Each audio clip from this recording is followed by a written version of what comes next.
নমস্কার বন্ধুগণ, আশা করি আপনারা সকলেই খুব ভালো আছেন।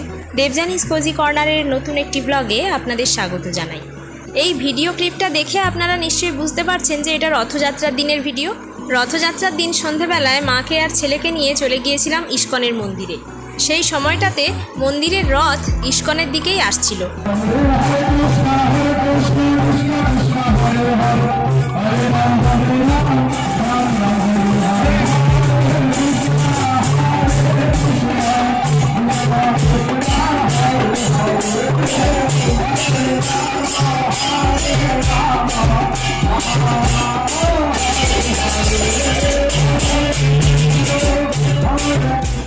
যখন মন্দিরের অনেক কাছাকাছি রথ এসেছিল তখন আমরাও মন্দির থেকে বাইরের দিকে একটু বেরিয়ে এসেছিলাম রথ দেখার জন্য। আসলে ব্যাপারটা হলো, মন্দিরেও যত লোকজন ছিলেন তারাও সবাই বাইরে এসেছিলেন রথ আসছে শুনে, কারণ রথের দড়িতে সবাই একটু হাত লাগাতে চান।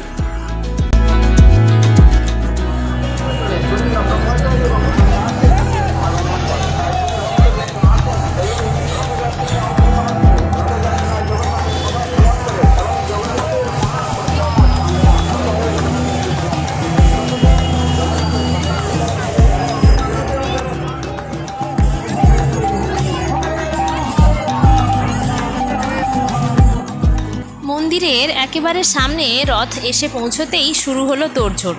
জগন্নাথ, বলরাম, সুভদ্রাকে এবার নামিয়ে আনা হবে রথ থেকে। আর মন্দিরে যে মঞ্চ বেঁধে আসন করা হয়েছে সেখানে অধিষ্ঠিত হবেন জগন্নাথ, বলরাম, সুভদ্রা তিনজনে। তার ঠিক সামনেই আরও একটা মঞ্চ বাঁধা হয়েছে যেখানে ভগবানের নাম কীর্তন গান চলছিল। এদিকে আমরা ততক্ষণে ভগবানের খিচুড়ি ভোগ পাওয়ার জন্য লাইনে দাঁড়িয়ে গিয়েছি।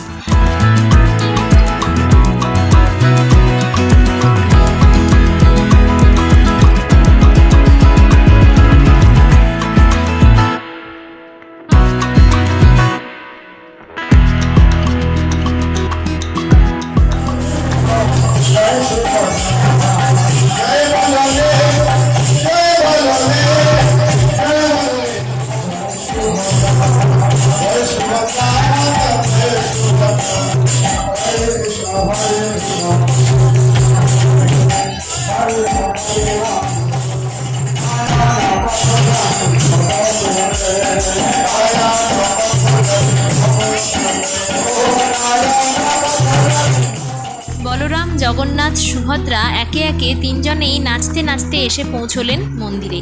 এখন তারা বিশ্রাম নেবেন আর আবার কাল সকাল থেকে শুরু হয়ে যাবে ভক্তদের আনাগোনা। রথের ঠিক পরের দিনই মা সোমকে নিয়ে চলে গিয়েছিল মাসির বাড়ি। আর এদিকে আমার মেজো ভাসুরের ছেলে হঠাৎ এসে বলে, কাকিমা, আমার সোমদাদার রথে যেমন করে থার্মোকলের বল দিয়ে মালা বানিয়ে দিয়েছো, ঠিক তেমনই আমার রথটাকেও একটু সাজিয়ে দাও। তাই কিছুটা সময় ওর রথটা নিয়ে বসলাম।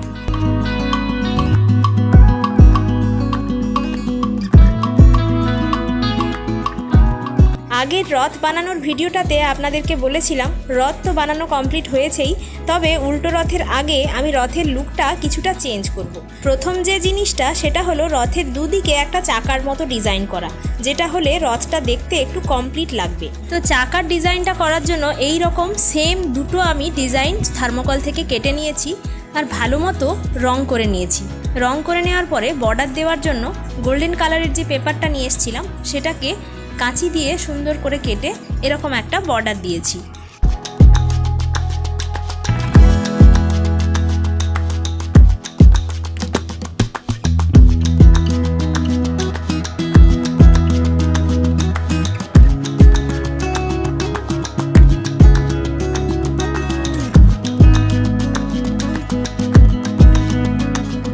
চাকার ডিজাইন দুটো রং করে শুকোতে দিয়েছি। তারপর থার্মোকলের শিটের ওপরে রথের মুকুট বা চূড়া যেটা হবে সেটা এঁকে ছুরি দিয়ে কেটে নিয়েছি।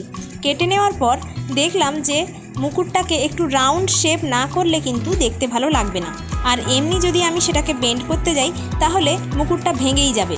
আর রথের ওপরের দিকটা একটু রাউন্ড শেপ করা আছে, তাই মুকুটটাকেও যদি রাউন্ড করে বসানো যায় তাহলে কিন্তু দেখতে ভালো লাগবে। তাই রুটি বেলার বেলন দিয়ে মুকুটটাকে একটু বেলে নিলাম। তাতে কি হলো, থার্মোকলের এই মুকুটটাকে আমি যতটা ইচ্ছে নিজের মতো বেন্ড করতে পারি, তাতে কিন্তু থার্মোকলটা ভাঙবে না। বেন্ড করা তো হয়ে গেল, এবার বাকি থাকলো মুকুটটা রং করার কাজ।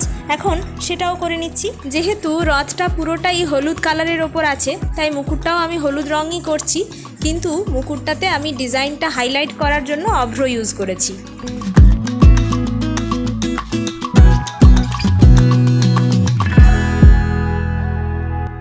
মুকুটটা রেডি হয়ে যাওয়ার পরে সেটা আমি রথের মাথায় লাগিয়ে দেখছিলাম যে লুকটা কেমন আসছে।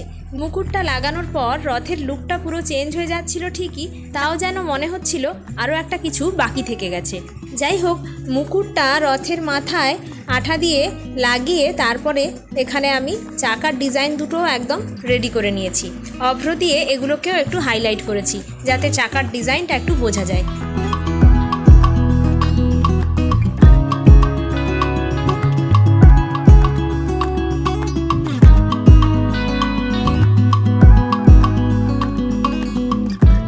এবার রথের দুদিকে চাকার ডিজাইনগুলোকে গ্লু গান দিয়ে লাগিয়ে নিচ্ছি।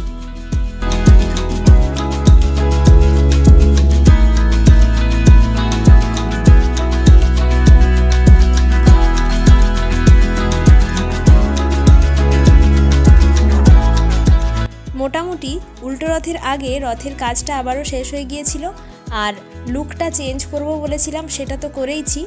রথের দুদিকে যে চাকার মতো ডিজাইনগুলো করেছি সেখানে থার্মোকলের বল আর অভ্র দিয়ে একটু হাইলাইট করে দিয়েছি।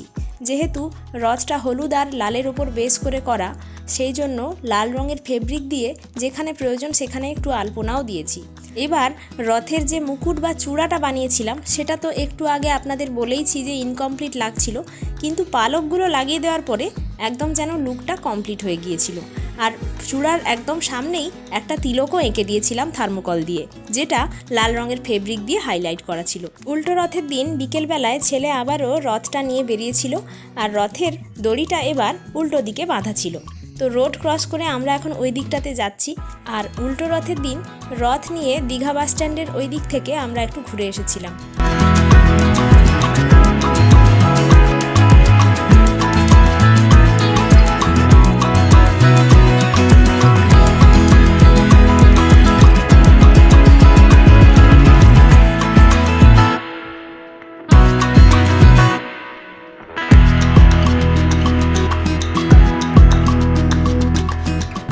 রথের দিন সন্ধেবেলায় ছেলেকে নিয়ে একটু বেরিয়েছিলাম রথ দেখতে। এই যে রথ দেখছেন এটা হচ্ছে ব্রহ্মতলায় আমাদের কাঁথির সবচেয়ে পুরনো রথ। তো বলরাম, সুভদ্রা, জগন্নাথ তিনজনকে সাজিয়ে গুছিয়ে নেওয়া হচ্ছে। ওনারা এখন মাসির বাড়ি ছেড়ে নিজেদের বাড়ি ফিরবেন। রথের সামনে কত পরিমাণ ভিড় হয়েছে সে আপনারা তো বুঝতেই পাচ্ছেন। তবে আর কিছুক্ষণের মধ্যেই সারা রাস্তা জুড়েও আরও মানুষের ঢল নামবে রথের দড়িতে একটু হাত ছোঁয়াবার জন্য।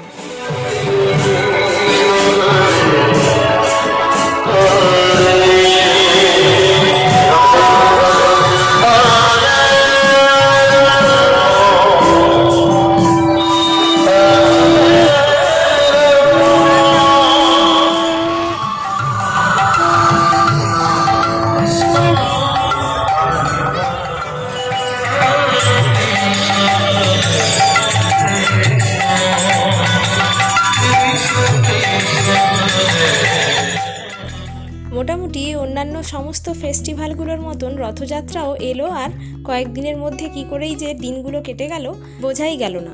যাই হোক, আসছে বছর আবার হবে। প্রার্থনা রাখি জগন্নাথ যেন যাওয়ার পথে আমাদের প্রত্যেককে সুমতি আর সুবুদ্ধি প্রদান করে যান। এরপর বাড়ি ফেরার পথে আমরা আবারও একটা রথের দর্শন পেয়েছিলাম। এটাও কিন্তু কাঁথির অনেক পুরনো রথ। যাই হোক, চলুন তাহলে আজকের ভিডিওটা এখানেই শেষ করে নিচ্ছি। খুব শিগগির দেখা হচ্ছে নতুন একটা ভিডিও নিয়ে। ততক্ষণ আপনারা সকলেই ভালো থাকবেন, সুস্থ থাকবেন, সাবধানে থাকবেন আর সকলের খেয়াল রাখবেন। আজকের ভিডিওটা ভালো লেগে থাকলে ভিডিওটাতে প্লিজ একটা লাইক করে দেবেন। আর রথের লুকটা আগের থেকে একটু চেঞ্জ করার পর কেমন হয়েছে সেটা কিন্তু কমেন্টে জানাতে ভুলবেন না। আর আপনারা যারা চ্যানেলে নতুন তাদের জন্য অনুরোধ রইল দেবযানীস কোজি কর্নার ইউটিউব চ্যানেলটাকে সাবস্ক্রাইব করার জন্য। চলুন তাহলে আজকের মতো আসি, নতুন ভিডিওতে আবারও দেখা হচ্ছে। ততক্ষণ আপনারা সকলেই ভালো থাকবেন। ধন্যবাদ।